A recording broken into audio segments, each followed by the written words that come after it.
ములుగు జిల్లాలో మంత్రి సీతక్క పర్యటించారు. ఏటూరు నాగారం మండలం పలు అభివృద్ధి పనులకు మంత్రి సీతక్క శంకుస్థాపన చేశారు.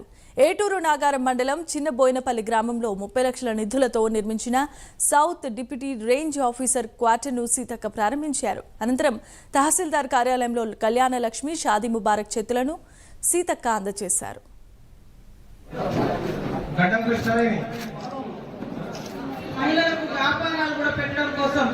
కోళ్ల షాపులు కానీ మహిళా శక్తి క్యాంటీన్లు కానీ మరి మహిళా గ్రూపులలో ఉండి ఎవరైనా చనిపోతే మరి వాళ్ళకు 10 లక్షల వరకు కూడా ఇన్సూరెన్స్ ఇస్తా ఉన్నాం.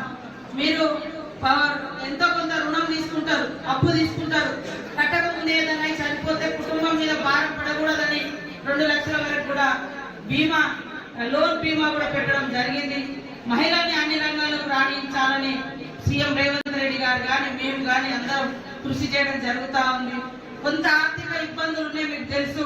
అప్పులకే ప్రతి గంటకు 3 కోట్లు వడ్డీగా అప్పులు కట్టాల్సి వస్తుంది. గత ప్రభుత్వం చేసిన అప్పులకు గంటకు 3 కోట్లు మనం బాకీ కట్టాలి. నెలలో 6,000 కోట్ల రూపాయలు అప్పులు కట్టడే సరిపోతుంది.